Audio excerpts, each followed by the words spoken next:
Growing up wasn't easy, but I never shied away from hard work. My mom always said, life doesn't hand you anything on a silver platter. And she was right. My dad, a mechanic, would nod in agreement, grease staining his hands, a testament to his labor. They were my heroes, showing me that grit and perseverance were the keys to unlocking any door.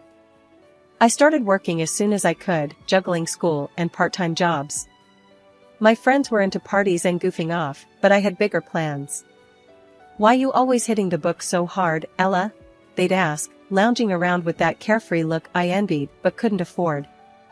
"Got places to go, man," I'd reply, my eyes glued to the pages of a textbook.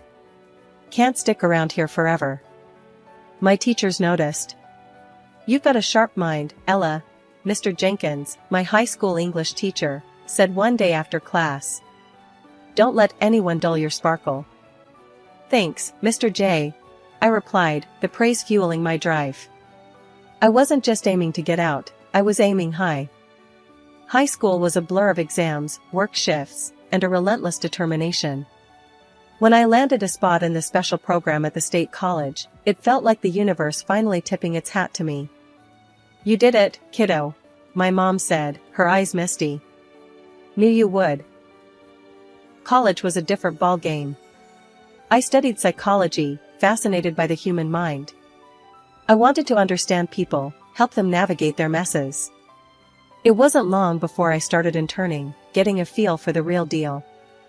After graduation, I landed a job at a community health center, working as a psychologist.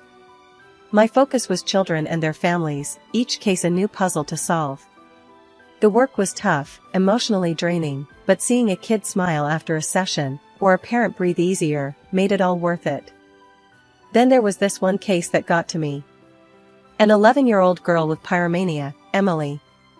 Her mom, Marissa, a single parent, was at her wit's end. "I don't know what to do with her anymore," she confessed during one session, the desperation in her voice hitting me hard. "Her dad's a deadbeat, never been around. I'm all she's got." "We'll work through this," I assured her, though some nights I'd lie awake, wondering if I was cut out for this. One evening, after a particularly long day, I met up with a couple of friends at a local diner. "You look beat," said Mike, a childhood friend who knew me inside out. "Yeah, it's been a day," I sighed, stirring my coffee. "That's why you gotta lighten up, have some fun," he chided, his tone light but concerned. "Fun's a luxury I can't afford," I quipped, half joking, half serious. "Got a world to change, remember?" The sessions with Emily suffering from pyromania were intense and draining. From the get-go, she was a tough nut to crack, arms folded, eyes darting around the room, avoiding mine. It wasn't just the fire setting, it was the why behind it that we needed to uncover. "Mom's always with her boyfriends. Doesn't really see me, you know?" Emily blurted out one session, her guard momentarily down. Her voice was a mix of anger and hurt, a potent cocktail that explained a lot. "That must feel pretty lonely," I said, keeping my voice steady, trying not to spook her. "Whatever," she shrugged, but her eyes were watery. "It's just how it is." We worked hard, session after session, peeling back the layers of neglect and anger. It was a slow process, but we were making headway. Her mom, always hurried, barely made eye contact during drop-offs and pickups. "We're doing the best we can," she'd say, but her daughter's eyes told a different story. In the midst of this, my own life took an unexpected turn. Late one night, fueled by caffeine and a need for something other than case notes and therapy sessions, I found myself exploring the world of online dating. "Why are you doing this?" I muttered to myself, second-guessing as I clicked through profiles. It felt like shopping for humans, which was both bizarre and slightly thrilling. Then, I saw him. His profile was intriguing, not the usual run-of-the-mill stuff. He liked jazz, had a thing for old movies, and, according to him, made a mean spaghetti bolognese. Why not? I thought and swiped right. The ding of a match was almost instantaneous, followed by a message. "Hey, Ella, I see you're into psychology. Planning to analyze me?" he teased. I chuckled, typing back, Only if you're lying about that bolognese. Our chat was easy, filled with banter and surprising depth. Before I knew it, we were arranging to meet. A romantic spot, he suggested. I know, just the place. The place he chose was a cozy little cafe, tucked away from the city's hustle. He was already there, waiting by a table with 2 cups of what I hoped was decent coffee. You made it, he smiled, standing up. He was taller than I expected, with a warmth that put me at ease.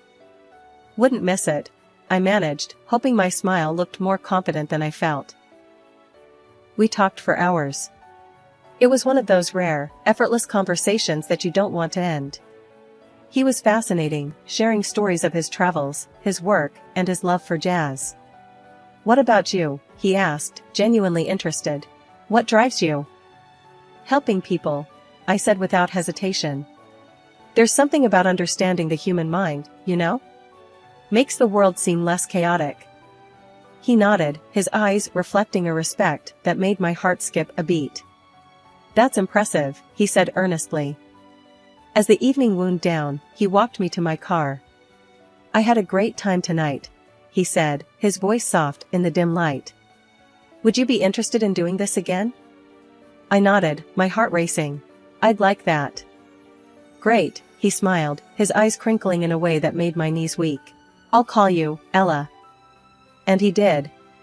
One date turned into 2, then 3, and before I knew it, I was in too deep. He was different from anyone I'd ever met. He listened, really listened, and made me feel seen in a way I hadn't realized I was missing.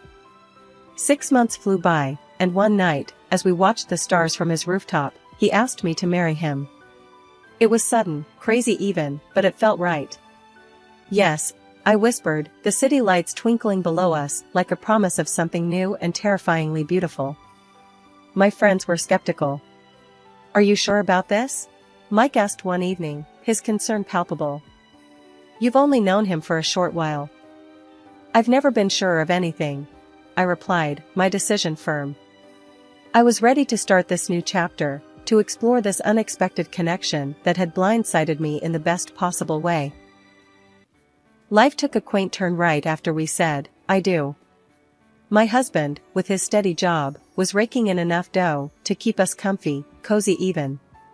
He came up with this idea, kind of out of the blue. How about you cut down on the work hours, babe? Just focus on us, the house, make it a real home, he suggested one evening, his eyes all lit with hope. At first, the thought rattled me. Work wasn't just a job, it was where I felt I made a difference. But then, watching him, so earnest and full of plans, I warmed up to it. Could be nice, I thought. Playing the devoted wife, diving into this new role head-on. Why not? I'm in, I told him, leaning across the dinner table, the candlelight flickering between us. Let's give this traditional gig a whirl. He was over the moon. You won't regret this, I promise. We'll have the perfect life, you'll see. And so, I dialed back at the clinic, from full throttle to a gentle cruise. Days filled with clients and cases turned into mornings of leisure and afternoons of domestic adventures. I found joy in the little things, like mastering his grandmother's lasagna recipe or finally getting around to redecorating the guest room. It was a novel experience, this playing house, and for a fleeting moment, it was bliss. Look at you, Ella, all homemaker and stuff, my friend Linda teased over a cup of coffee one afternoon. Never thought I'd see the day. I laughed, rolling my eyes. Neither did I. But it's nice, you know?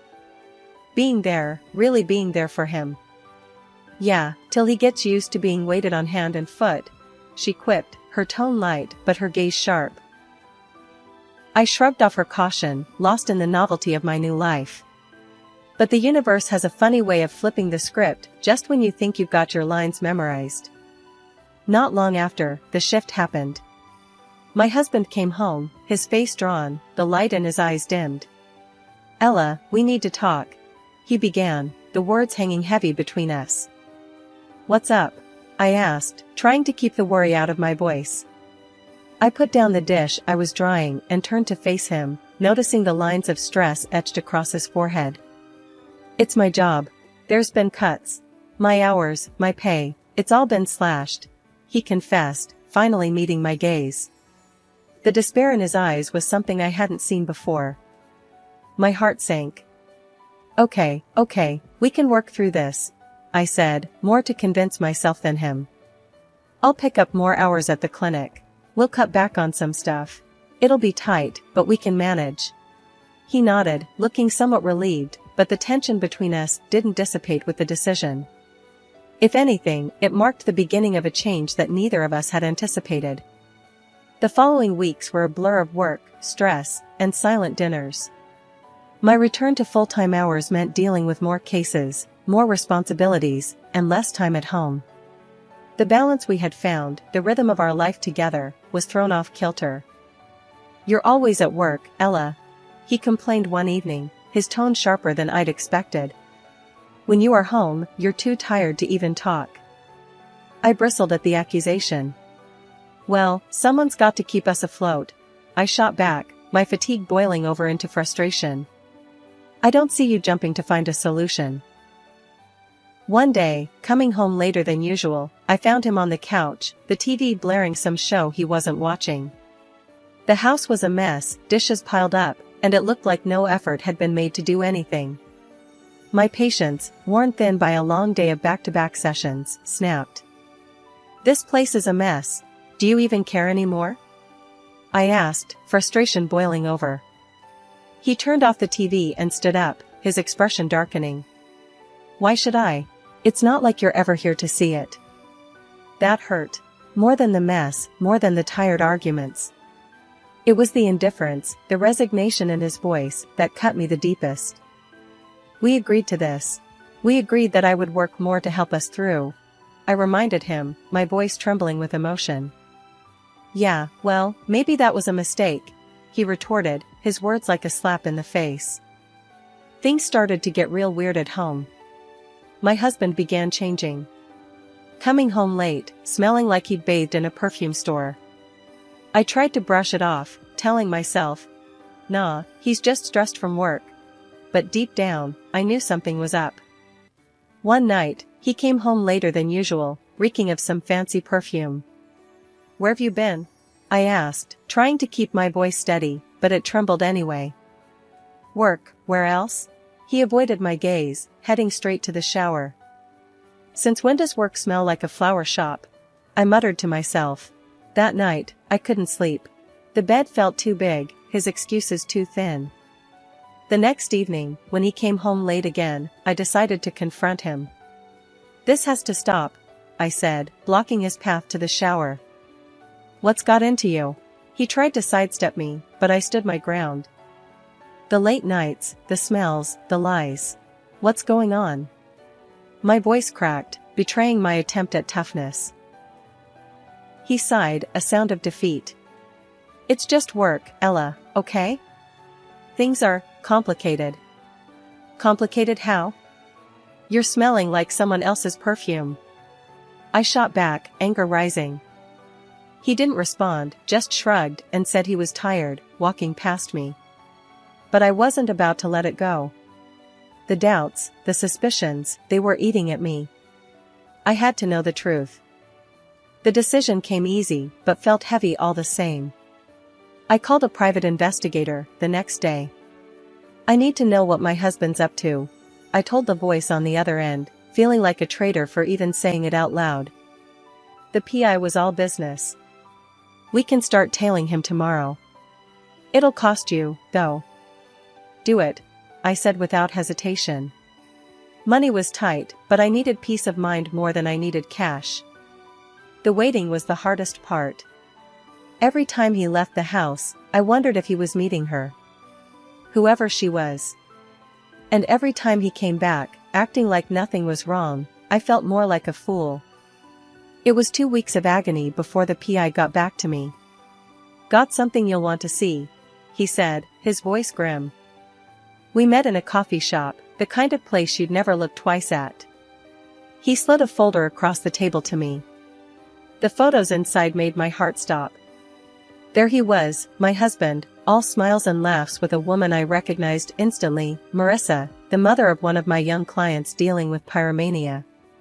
Her daughter, Emily, had been coming to me for months. To see her mom entwined with my husband, it was a gut punch. But the next detail the PI shared knocked the wind out of me. Your husband's lady friend? She's set to marry some young bartender in a few months. I couldn't believe it. Marissa, engaged? And to a bartender, no less, while carrying on with my husband? It was like some twisted soap opera, but it was my life. I thanked the PI, my mind racing with this bombshell information. I had to do something, but confrontation wasn't going to cut it. No, I needed to be smarter, play the long game. Marissa and my husband had made a fool of me, but I was going to turn the tables. The day started off like any other, but when that phone call came in, I could tell something was off. He was all hasty, grabbing his things, and muttering about being called into work. At this hour? I quizzed him, eyebrow raised. Yeah, emergency at the office, he replied, not quite meeting my eye. I let on like I bought it, nodding and watching him rush out. But instead of heading back to my evening plans, I followed him. Something deep in my gut told me this emergency was anything but. His car led me straight to an apartment building, not exactly your typical late-night office scene. I waited a bit before following him inside, making sure I wasn't seen. He went straight to one of the apartments. The door, to my surprise, was unlocked. Heart pounding, I pushed it open and stepped into a scene straight out of a nightmare. There he was, with her, Marissa, and the daughter she's always talking about, Emily, the one struggling with pyromania. The shock on their faces said it all, especially Emily, who looked like she wanted the floor to swallow her up. So, this is work, huh? I couldn't help the sarcasm dripping from every word. He went pale, a guilty man, caught in the act. He started rambling, something about this being his ex-fiancée and the kid being his. I almost laughed at the absurdity. So, you're playing house with your family now? And I'm supposed to be okay with this? He had the gall to suggest we keep things as they were. That he didn't want a divorce, liked things just fine with me taking care of the home, but he wasn't about to give up his little side family. I stared at him, incredulous. You can't be serious. You think you can have your cake and eat it too? That I'd just stand by while you play dad to another woman's kid? Marissa was silent, a deer caught in headlights, and Emily, the girl, looked torn between wanting to disappear and wanting to scream. I turned to Marissa, my gaze sharp. And you gonna spill the beans, or should I? Marissa's face drained of color, her eyes wide with panic. My husband, clueless, looked from her to me. What truth? He demanded, a note of fear creeping into his voice. I laid it all out, each word deliberate, reveling in the unveiling of the sordid web of lies. Your precious Marissa here is planning to marry some young hunk. She's been playing you just as much as she's been playing me. And this whole charade of her wanting her daughter to live with her dear old dad? A farce. Emily is not your daughter. Marissa's trying to dump Emily on you while she runs off into the sunset. His face was a picture of shock and betrayal, the realization hitting him like a freight train. That can't be. But I wasn't done. Oh, and those tickets she bought? For her and her real fiancé. Quite the escape plan, huh? Emily, who had been silent up to this point, her face a mask of confusion and hurt, suddenly found her voice. You were going to leave me? Her voice cracked, the betrayal slicing through the already tense room. Marissa started blubbering, a mess of tears and useless apologies. I thought. Save it, Emily snapped, her young face hardened by the harsh truths. I'll call child services myself. See how you like being abandoned. The girl then turned to me, her eyes pleading. Can you help me, Ella? Please? I nodded, my heart aching for her. Of course, Emily. I'll give them everything they need to know. As Marissa sobbed, begging for forgiveness, Emily stood resolute, her decision made. And me? I was already mentally drafting the divorce papers in my head. You'll be hearing from my lawyer, I told my soon-to-be ex-husband, my voice cold. I want compensation for every lie, every betrayal. Walking out of that apartment, I left behind the chaos, the lies, and a marriage built on deception. I stepped into the light of day, the weight of my shattered illusions falling away with each step. I found myself a new place in a decent part of town where the streets were quiet, and the neighbors minded their own business. It wasn't just a change of scenery, it was a statement. I was moving on, physically and emotionally. The day I signed the lease on that apartment, I felt a weight lift off me. The divorce was a battle, make no mistake. I went in guns blazing, determined to not let him off easy, not after everything. Either way, I walked out of that courtroom with a substantial chunk of financial compensation. For the cheating and the treason, my lawyer had said, almost like we were discussing a crime novel, instead of my failed marriage. Sitting in my new kitchen, surrounded by unpacked boxes, Linda came over with a look that said she meant business, but also had a softness in her eyes. She dumped a greasy takeout bag on the table and flopped down on a chair. "You did good, Ella," she said, her voice firm, yet gentle. "Really good." I cracked a smile, tired but genuine. "Yeah, I guess I did, didn't I?" It felt odd, acknowledging that I'd come out on top in some way, considering everything. We sat down, surrounded by the remnants of my old life, sipping coffee and munching on donuts. "So," Linda started, her tone shifting, "what's next for you?" I paused, a donut halfway to my mouth. "I've been thinking about that a lot. I want to help people who've gone through the same thing. I've been thinking of starting a support group. No one should have to face this kind of betrayal alone." The conversation turned to lighter topics, but the idea of the support group stayed with me. It felt right, like the path I was meant to take. In the weeks that followed, I threw myself into my work and the development of the support group. The day of the first meeting arrived. I was a bundle of nerves, worrying no one would show up, that my efforts would be in vain. But as the clock struck the hour, people started to trickle in, each face telling a story of pain, but also of resilience. "We're all here, because we've been lied to, betrayed by the ones we trusted most," I began, my voice steady, despite the butterflies in my stomach. "But we're also here because we're survivors. And together, we're going to help each other heal and move forward." Nods of agreement met my words, and as the meeting went on, stories were shared, tears were shed, but laughter also echoed through the room. It was the beginning of something special, a community of wounded souls coming together to find strength in their shared experiences. After all the drama, the dust finally settled. Marissa, that woman who nearly wrecked what I had, lost her rights to Emily. The court slapped her with a hefty fine, money that went straight to Emily's care. The kid ended up in a decent shelter, a place where she could get the help she needed without the shadow of her mom's mess hanging over her. And through it all, Emily and I, we kind of found each other. Started off with me continuing her sessions, helping her deal with her pyromania. But it turned into more than that. We became friends, sharing laughs and dreams in between the serious talk. Emily Sharp reminds me a lot of myself when I was her age. She's got this hunger for knowledge, says she wants to dive into psychology when she hits college. Wants to make sense of the world, maybe help folks not get so lost in it like her mom did. As for me, I'm taking a leap too. Planning to open my own psychological practice.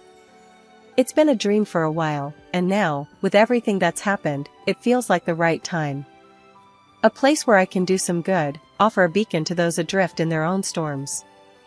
It's funny, you know, how life throws you these curveballs. My marriage falling apart was one of the hardest things I've ever had to face. But here I am, coming out the other side, not just surviving, but thriving. Emily's journey, too, from the chaos of her family life to finding a semblance of stability, it's a testament to the resilience we all carry within us. The phone rang, pulling me from my thoughts. It was Emily. "Hey, I wanted to say thank you. For everything you've done for me." Her words warmed my heart. "You don't have to thank me, Emily. We look out for each other, right?" "Yeah. she replied, her voice bright. Right. Hanging up, I looked around my little apartment, at the life I was rebuilding piece by piece. It wasn't going to be easy, but for the first time, I felt hopeful about the future. I had found purpose in the pain, a silver lining in the storm cloud of betrayal,